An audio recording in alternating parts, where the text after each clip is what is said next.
ನಮಸ್ಕಾರ ಸ್ನೇಹಿತರೆ, ಈಗ ನೋಡ್ತಾ ಇರ್ಬೋದು ಇಲ್ಲಿ ನಾವು ಕೋಸ್ ತೋಟಕನ್ನ ಸ್ಪ್ರೇ ಮಾಡ್ತಕ್ಕಂಥದ್ದು. ಬಟ್ ಏನು ಅಂತ ಸ್ಪ್ರೇ ಮಾಡ್ತಾವ್ರಿ. ಬಟ್ ಇದು 3 ರಿಂದ 4 ಸಾವಿರ ರೂಪಾಯಿ ಖರ್ಚಾಗುತ್ತೆ ಒಂದು ಎಕರೆಗೆ ಬಂದ್ಬಿಟ್ಟು. ಬಟ್ ಏನಕ್ಕಂದ್ರೆ ಇದರಲ್ಲಿ ಗಮ್ ಯೂಸ್ ಮಾಡೋದ್ರಿಂದ ಏನಾಗುತ್ತೆ ಅಂದ್ರೆ ಅದರಲ್ಲಿ 0 ಇಂಗ್ರೀಡಿಯೆಂಟ್ಸ್, ಅಂದ್ರೆ ಇದರಲ್ಲಿ ಏನು ಇರೋದಿಲ್ಲ ಗಮ್ಮಲ್ಲಿ ಅಲ್ವಾ.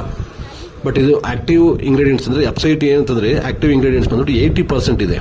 ಸೊ ಗಮ್ಮಲ್ಲಿ 0% ಇಲ್ಲಿ.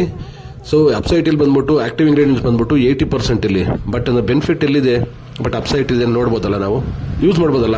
ಯಾವುದು ಫ್ರೀ ಆಗಿ ಯಾರು ಕೊಡೋದಿಲ್ಲ, ನೀವು ಗಮ್ಮನ್ನು ಫ್ರೀ ಆಗಿ ಕೊಡೋದಿಲ್ಲ, ಬಟ್ ಅಪ್ಸೈಟನ್ನು ಫ್ರೀ ಆಗಿ ಕೊಡೋದಿಲ್ಲ. ಬಟ್ ಇಂಗ್ರೀಡಿಯೆಂಟ್ಸ್ ಏನಿದೆ ಇದರಲ್ಲಿ, ಅದ್ರಲ್ಲಿ 0 ಇದೆ ಗಮ್ಮಲ್ಲಿ. ಬಟ್ ಆಕ್ಟಿವ್ ಇಂಗ್ರೀಡಿಯೆಂಟ್ಸ್ ಬಂದ್ಬಿಟ್ಟು 80% ಇದೆ. ಬಟ್ ನಿಮಗೆ ಸ್ಪ್ರೆಡ್ಡರು, ಆಕ್ಟಿವೇಟರು, ಮತ್ತೆ ಡಿಸ್ಪೆಸಿಂಗು, ಮತ್ತೆ ಅರ್ಬಿಸೈಡ್ಸ್, ಇನ್ಸೆಕ್ಟಿಸೈಡ್ಸ್, ಫಂಗಿಸೈಡ್ಸ್, ಮತ್ತೆ ಫೋಲಿಯರ್ ಬಂದು ಫರ್ಟಿಲೈಸರ್, ಗೊಬ್ಬರದಲ್ಲಿ ಬಂದ್ಬಿಟ್ಟು ಫೋಲಿಯರ್ ಫರ್ಟಿಲೈಸರ್ ಬಂದ್ಬಿಟ್ಟು ನಿಮಗೆ ಡಿಫೋರ್ಟಿಲೈಸರ್ಸ್ ಬಂದ್ಬಿಟ್ಟು ಕೂಡ ಇದು ನಿಮ್ಗೆ ವರ್ಕ್ ಆಗುತ್ತೆ.